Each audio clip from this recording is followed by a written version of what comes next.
वैशाख महात्म्य भगवत भक्ति के लक्षण तथा वैशाख स्नान की विशेष महिमा। भगवान विष्णु के विभिन्न स्वरूपों का वर्णन वैशाख महात्म्य के पहले अध्याय में जो कि किया गया है, आज हम जानेंगे वैशाख महात्म्य का क्यों इतना महत्व है।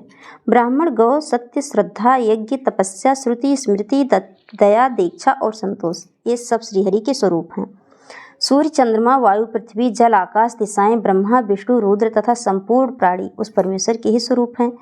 इस चराचर जगत को उत्पन्न करने की शक्ति रखने वाले वे विश्वरूप भगवान स्वयं ही ब्राह्मण के शरीर में प्रवेश करके सदा उन्हें खिलाया जाने वाला अन्न भोजन करते हैं।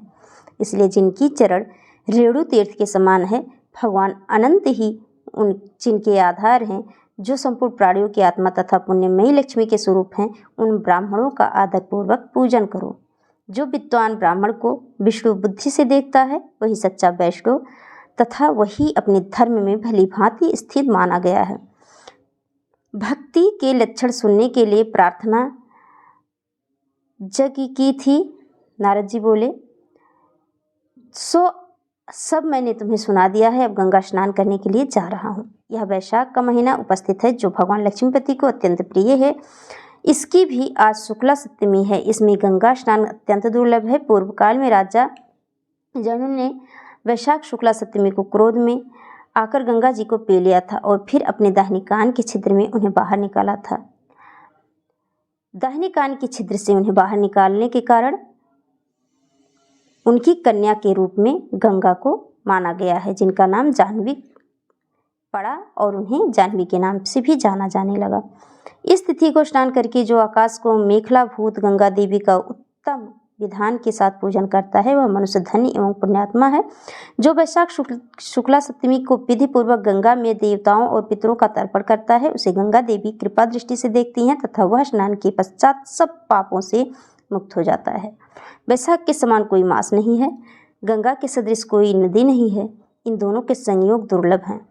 भगवान की भक्ति से ही ऐसा सुयोग प्राप्त होता है कि गंगा जी का प्रादुर्भाव भगवान श्री विष्णु के चरणों से हुआ है। वे ब्रह्मलोक से आकर भगवान शंकर की जटाजूट में निवास करती हैं। गंगा समस्त दुखों का नाश करने वाली हैं।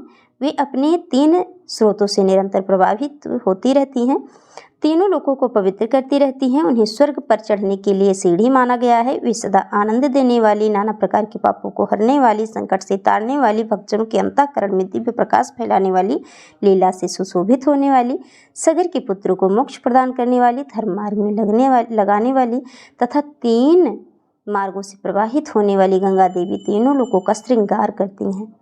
वे अपने दर्शन, स्पर्श, स्नान, कीर्तन, ध्यान और सेवन से हजारों पवित्र तथा अपवित्र पुरुषों को पावन बनाती हैं। जो लोग दूर रहकर भी तीनों समय गंगा गंगा गंगा इस प्रकार उच्चारण करते हैं, उनके 3 जन्मों का पाप गंगा जी नष्ट कर देती हैं।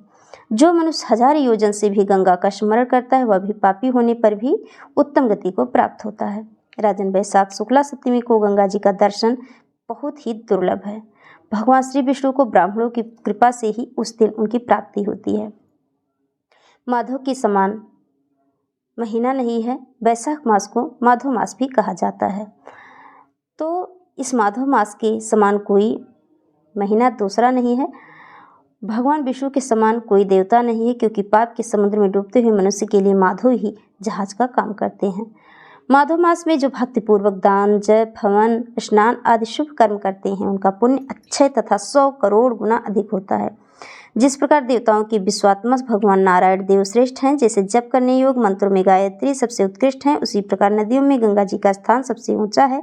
जैसे संपूर्ण स्त्रियों में पार्वती, तपने वालों में सूर्य, लाभों में आरोग्यता, मनुष्यों में ब्राह्मण और पुण्यों में परोपकार, विद्याओं में वेद, मंत्रों में प्रणव, ध्यानों में आत्मचिंतन, तपस्याओं में सत्य और सुधर्म पालन, शुद्धियों में आत्मशुद्धि, दानों में अभयदान तथा गुणों में लोभ का त्याग ही सबसे प्रधान माना गया है। उसी प्रकार सब मासों में वैशाख मास अत्यंत श्रेष्ठ है। पापों का अंत वैशाख मास में प्रातः स्नान करने से होता है।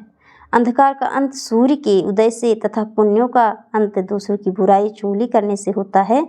राजन, कार्तिक मास में जब सूर्य तुला राशि पर स्थित हो, उस समय जो स्नान, दान आदि पुण्य कार्य किए जाते हैं, उसका पुण्य परार्थ गुना अधिक होता है। माघ मास में जब मकर राशि में सूर्य हो तो कार्तिक की अपेक्षा भी 1000 गुना उत्तम फल होता है।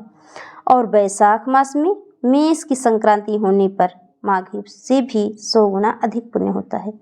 वे ही मनुष्य पुण्यात्मा और धन्य है जो वैशाख मास में प्रातः काल स्नान करके विधि विधान से भगवान लक्ष्मीपति की पूजा करते हैं।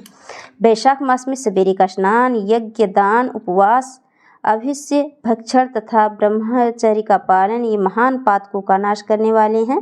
कलयुग में वैशाख की महिमा गुप्त नहीं रहने पाएगी, क्योंकि उस समय वैशाख स्नान का महात्म्य अश्वमेघ यज्ञ के अनुष्ठान से भी बढ़कर है। कलयुग में परम पावन अश्वमेघ यज्ञ का अनुष्ठान कोई नहीं कर सकता। उस समय वैशाख मास का स्नान ही अश्वमेघ यज्ञ के समान विहित है।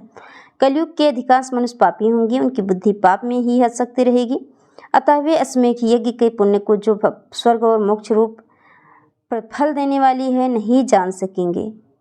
उस समय के लोग अपने पापों के कारण नरक में पड़ेंगे।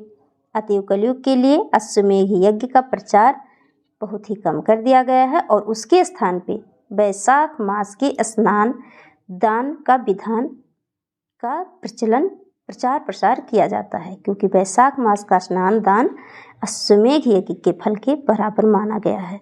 तो यह थी वैशाख मास की प्रथम अध्याय की कुछ महत्वपूर्ण दान, स्नान और भगवान के स्वरूपों का वर्णन। फिर मिलेंगे दूसरे अध्याय के साथ। जय माता दी।